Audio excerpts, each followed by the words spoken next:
একদম কাঁদবে না, ঠিক আছে দীপা? একদম কাঁদবে না। আরে কি হয়েছে, আমি চলে যাচ্ছি তো। আমি তো যোগাযোগ রাখবো তোমাদের সবার সাথে। হুম, আমি একটু নিজের জায়গাটা ঠিক করে নি, তারপর কোথায় আছি সে কথাও বলবো তোমাদেরকে।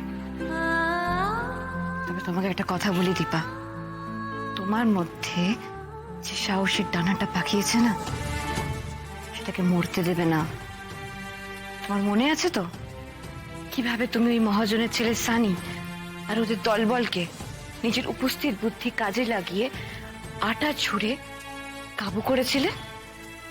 এই উপস্থিত বুদ্ধিটা সারা জীবন রাখবে তোমার সাথে, ওটাতে মরচে পড়তে দেবে না, মনে থাকবে?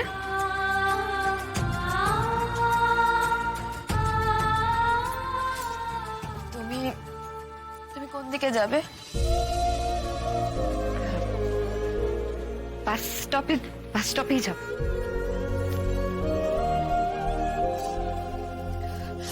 দাদা দাদা চ না রে, তো টোটোটা করে ময়ূরটিকে আমরা বাসে তুলে দিয়ে আসি। না, কেন? দরকার নেই, একদম দরকার নেই, কোনো দরকার নেই। মাসি যদি জানতে পারে যে আমার জন্য দাদা আবার টোটো বের করেছে, তাহলে মাসি আবার রাগারাগি করবে। কোনো দরকার নেই, আর বাস স্টপ তো কাছেই, আমি হেঁটে চলে যাব, একদম দরকার নেই, কোনো দরকার নেই। বেশ, তবে আমি তোমার সঙ্গে যাই। তুমি যাবে? চলো। বৌদি, বৌদি, কেঁদো না। জানো তো আমি তোমাকে বলে বোঝাতে পারবো না এই কদিনে তোমরা সবাই আমার কতটা আপনজন হয়ে গেছো। তোমার জন্য আমরা কি বা করতে পারলাম বলো? তুমি তো শুধু আমাদের উপকারই করে গেলে, আমরা কিচ্ছু করতে পারলাম না তোমার জন্য। কি বলছো তুমি বৌদি? আমার প্রাণ, আমার মান, আমার ইজ্জত সব বাঁচিয়েছো তোমরা।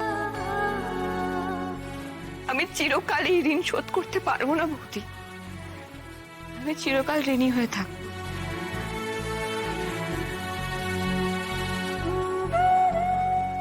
সুদেব, আমাকে একটু সাহায্য করবে? কিছু টাকা দিতে পারবে? আমি ধার হিসেবে চাইছি না, কারণ আমি সরতে পারবো কিনা জানি না, তবে দিলে ভালো হয়, মানে যদি সম্ভব হয়। ওই দেখেছো, কথাটা প্রথমে আমার বলা উচিত ছিল। তুমি একা একা যাচ্ছ, কোথায় যাবে কি খাবে তার ঠিক নেই কো। হাতে কটা টাকা আছে কে জানে। দাঁড়াও আমি দেখছি।